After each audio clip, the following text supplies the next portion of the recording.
Bienvenidos, muy buenos días, 6 de la madrugada, 40 segundos. Un gusto saludarlos. Comenzamos semana, hoy es lunes 16 de septiembre. Es el lunes de la reunión del Consejo Electoral que va a tomar una decisión sobre la campaña del presidente Petro del 2022. Una decisión que el presidente ha llamado golpe de Estado y que ahora le dice golpe de las corbatas. En realidad, lo que podría decidir esta mañana el Consejo Electoral es si investiga o no la campaña Petro por violar los topes en más de 5.000 millones de pesos. De ahí a que el presidente se pueda caer hay un camino largo, casi imposible, que tendría que pasar por la Comisión de Acusación de la Cámara, después por la plenaria de la Cámara de Representantes y luego por el Senado, para llegar a ese escenario final improbable de una destitución, un escenario legal, pero inconveniente del que estamos, lejísimos, que ha sido imposible, inclusive con un presidente narcotraficante, como tuvimos en los años 90. Sin embargo, el presidente Petro, que ha estado en plan de arenga política todo el fin de semana, repite una y otra vez que esto es un golpe de Estado sin militares y sin policías, sino de las élites, de los medios de comunicación y de las corbatas. Lo que va a pasar es que la sala plena del Consejo Electoral, que va a sesionar no en una guarnición militar, sino en su sede habitual, en la calle 26, en el centro de Bogotá, va a estudiar la ponencia de los magistrados Ortiz, que es liberal, y Prada, que es del Centro Democrático. Han descartado sesionar en una base militar o en una estación de policía que hubiera, entre otras cosas, tenido sentido. Dice el presidente Petro, ¿cómo me piden permiso a mí, que soy el jefe de las fuerzas militares? Hubiera tenido sentido porque con la otra mano, el presidente Petro está intentando la misma movilización popular que hubo, recuerden ustedes, en febrero pasado, cuando fue el asedio a la Corte Suprema de Justicia. En ese momento era por la elección del fiscal, ahora es por la investigación a la campaña del presidente. Los magistrados del Consejo Electoral sienten que no están en un espacio seguro, algunos de ellos han tenido que sacar a sus familias producto de este clima de hostilidad que ha sido impulsado desde la propia presidencia de la República. A propósito, el presidente le responde, dice él a los medios de comunicación que han preguntado dónde están las pruebas de un golpe. Responde con una columna del exministro Yesid Reyes que controvierte la competencia del Consejo de Estado, validando que el Consejo Electoral sea el investigador de las cuentas del presidente. Digo entre paréntesis, en ese trino de este fin de semana sobre medios, el presidente habla de urdidumbre, que es una palabra inventada producto de su dislexia, para decir posiblemente podredumbre o posiblemente urdimbre, pero el presidente termina reposado, en teoría hablando calmadamente, inventándose una nueva palabra para este larguísimo diccionario de insultos habituales del presidente. El presidente que habló de todo este fin de semana en su discurso en la Asamblea Popular del Petrismo en la Universidad Nacional y los sindicatos atacó al Consejo Electoral, a los medios, a las élites, al establecimiento. Dijo que hay un plan para matarlo antes de diciembre, detrás del cual hay un esmeraldero que recogió plata en Dubái, según le informó a él la DEA. La DEA es la que recibió el cuento de una persona que dice que oyó que 2 volquetas cargadas con dinamita las iban a hacer explotar al paso del presidente Petro. Y a propósito del presidente Petro, hoy debe salir una circular para las fuerzas militares diciendo que deben mantener los fusiles abajo. El jueves es la primera de las manifestaciones populares previstas por el presidente. La van a liderar los indígenas, las centrales obreras. Dice el presidente que como él es el jefe de las Fuerzas Armadas, está impartiendo hoy, a través de un documento oficial, una orden para quien ni el ejército ni la policía disparen o apunten sus armas contra los manifestantes, que no tienen por qué hacerlo en caso de que sea una manifestación pacífica. El presidente inclusive en este discurso habló de Mao Zedong, el legendario líder chino. Dijo que él no quiere ser momificado, que a él ni siquiera le hagan estatuas porque prefiere ser energía en movimiento, incluso después de muerto. Ya les voy a contar de las muchas cosas que dijo el presidente Petro y vamos a hablar de los pocos hechos de los que hace este gobierno. Radicaron otra vez la reforma a la salud, que vuelve a quedar en discusión en el Senado de la República, más corta, menos ladrilluda, menos farragosa que la anterior, pero básicamente con el mismo sentido, que es estatizar todo el modelo de salud en Colombia, creando los CAP, quitándole competencias a las EPS para convertirlas en gestoras de salud. Que la ADRE sea el gran banco para pagarle al sistema, se crean esos centros de atención primaria, que el gobierno sea el auditor de las cuentas, es decir, gobierno auditando, pagando, manejando todo un nuevo modelo de salud. Se queja el gremio de las EPS, se quejan congresistas de la oposición que no se sienten tratados con ninguna consideración porque es una reforma sin consensos, y se quejan los independientes y asociaciones médicas producto de que el gobierno quiere aprobar la misma reforma que ya naufragó en la legislatura pasada. En segundos también les voy a contar la historia de Juanita Cárdenas, una joven de 22 años que murió este fin de semana atropellada por el tren de la Sabana. Dice su familia que estaba intentando salvar al perrito que quedó atascado en los rieles del tren.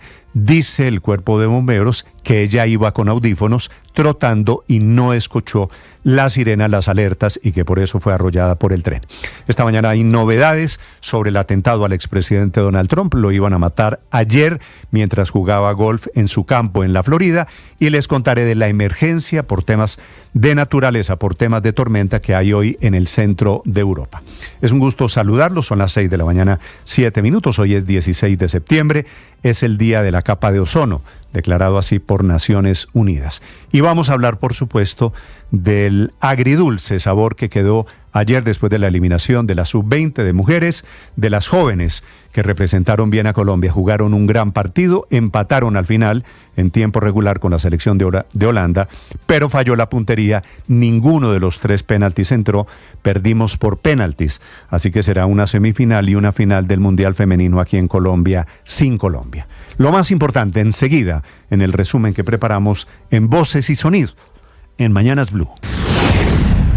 Si ellos desatan el golpe de Estado, que no es con soldados, no es con generales, como con Pinochet, es con corbatas que lo van a desatar, con decisiones ilegítimas, al golpe de Estado se le responde popularmente con una revolución. Se espera que a partir de las 11 de la mañana todos los magistrados se reúnan para presentar sus conceptos frente a la ponencia presentada por Benjamín Ortiz y Álvaro Hernán Prada de presunta violación de topes en las cuentas de la campaña por cerca de 5.300 millones de pesos en las 2 vueltas de 2022. Maritza está diciendo que se le permite hacer la reunión del lunes del CNE en una guarnición militar. Yo soy el comandante de las fuerzas militares. Me toca decirle a las fuerzas militares que la cuiden. Al final, el encuentro de los magistrados tendrá lugar en la sede habitual del Consejo Electoral en el Centro Internacional de Bogotá. Pero qué miedo ante el pueblo entonces tiene para tomar la decisión ilegítima que quiere tomar. En el CNE, ya lo escribe la cabal, decir que pasé los topes con una serie de pruebas mentirosas, chambonas. Entonces ponen el billete para ver si Petro desaparece antes de diciembre. Con el billete que ponen compraron 2 volquetas. Y la idea que tienen es llenarla de dinamita y explosivos, y con información interna de mis rutinas hacerle volar la volqueta a mi paso. El presidente Gustavo Petro aseguró que fue la DEA, por medio del embajador de Estados Unidos en Colombia, quien le alertó de un supuesto plan para asesinarlo. Asegura que los intentos de atentar en su contra se darían antes de que se acabe el año.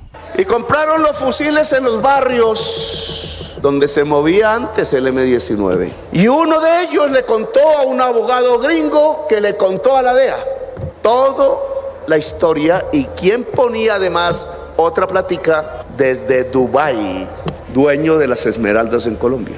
Sobre este supuesto plan que denuncia el presidente Gustavo Petro para matarlo, en las últimas horas se pronunció el comandante de las fuerzas militares, el almirante Francisco Cubides. No conozco puntualmente el origen de esa información. No, en este momento no tenemos conocimiento, o sea, por interés militar no conozco. Habrá que preguntar de pronto a otras agencias como la Fiscalía General de la Nación, la Policía, pero desde nuestro lado, la fuerza militar, no tenemos información al respecto de algún atentado supuesto. El mandatario también aprovechó su discurso para despacharse contra los dueños de los medios de comunicación. Se robaron la salud, endeudaron el país por billones. ¿Y para qué usaron la deuda pública nueva con que endeudaron el país? Para subsidiar la nómina de los señores del tiempo, para subsidiar las nóminas de las empresas de los Gilinski, para subsidiar las nóminas de los más ricos de Colombia, los súper ricos. Y pese a radicar a escondidas el pasado viernes la reforma a la salud, el gobierno nacional sigue defendiendo el contenido de su iniciativa. Volvemos a presentar una reforma, tiene 100 artículos menos, tiene 47 artículos, 100 artículos menos. Ha sido consensuado con diferentes sectores, muy especialmente La presidenta de la Comisión Séptima del Senado, Nadia Ablel. El gobierno nacional nuevamente radica una reforma a la salud de espaldas al sentir de los colombianos, de espalda al país, pero sobre todo sin concertar con pacientes, usuarios, gremios y la academia. Habla el representante a la Cámara por el Pacto Histórico, Alfredo Mondragón. De tal manera que el Congreso de la República le corresponde avanzar en aprobar una ley que en este caso debería ser ordinaria, porque ya tenemos ley estatutaria y lo que buscamos es desarrollar la ley estatutaria para garantizar el derecho fundamental a la salud. En este momento la discusión en el Congreso es que hay congresistas que no quieren discutir la ley de financiamiento.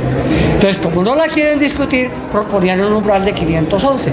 El gobierno lo que dijo es, el presupuesto es uno solo, con ley de financiamiento incluida, que ya está radicada. Este domingo venció el plazo para concertar el monto total del presupuesto general de la Nación que propuso el gobierno en 523 billones de pesos. Según la presidenta de la Comisión Cuarta del Senado, a partir de la fecha, el Congreso deberá discutir el articulado y los montos que se destinarán a los diferentes segmentos. Angélica Lozano, senadora de la República. Hasta el 25 de septiembre para que las comisiones económicas aprueben en primer debate el desglose del presupuesto. Sin embargo, hay quienes no aprueban este nuevo presupuesto. Habló Juan Pablo Gallo, presidente de la Comisión Tercera del Senado. Era que es absurdo que siga insistiendo en un monto que a la postre lo único que va a hacer, como va a tener como consecuencia, es hundir el presupuesto totalmente para que se adopte por decreto con las nefastas consecuencias en términos económicos. El ministro de Hacienda, Ricardo Bonillar. El martes lo que va a hacer el Congreso es activar la discusión de los componentes del gasto, y la solicitud del gobierno es designe ponentes a la ley de financiamiento,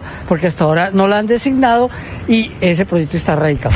El tren de la Sabana arrolló a una joven de 22 años identificada como Juanita Cárdenas. La joven había salido de su casa para rescatar a su mascota que se había quedado atrapada sobre las vías del ferrocarril. Sin embargo, no se percató de la presencia del tren, que minutos después la arrolló. Daniel Gómez, su hermano, quien también lamentó la muerte. Por salvar a nuestro perrito que estaba atrapado en la carrilera, intentó pues sacarlo, lo logró sacar, pero pues él no logró ver el tren muy bien, estaba agachada, creo que nadie esperaba lo que pasó. Los incendios forestales en Colombia persisten en 5 departamentos: Cauca, Boyacá, Nariño y Huila, siendo el Tolima el más afectado. El alcalde de Palermo Huila, Kleiber Ovidio Farfán. Se han consumido más de 12.000 hectáreas de la reserva forestal del bosque seco tropical que abastece las fuentes hídricas del acueducto de la cabecera municipal. El alcalde de Aipe Huila, Luis Ángel Ramírez. La calamidad que se está viviendo en el municipio de Aipe es bastante importante y debe ser atendida con prontitud. 1.800 hectáreas a la fecha se han comprometido en el incendio forestal. El coronel Wilson Perdomo. Al día de hoy tenemos 24 descargas realizadas para un total de 72.000 litros apoyados en el departamento del Huila.